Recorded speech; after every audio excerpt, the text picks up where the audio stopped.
生活中，我们将垃圾分类投放完毕后，会有怎样的处理方式？请根据亮起的灯光了解一下垃圾的旅行。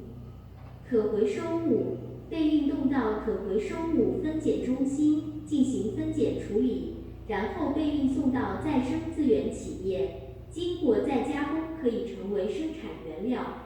或经过整理变废为宝再利用。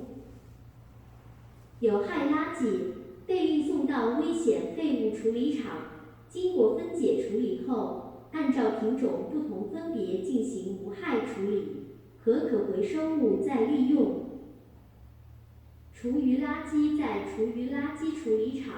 经过分拣粉碎、添加辅料、堆肥发种环节后，变成园林绿化必不可少有机肥。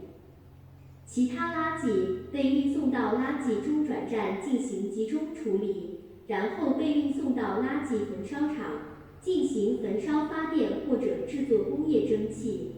燃烧自己为城市提供方便、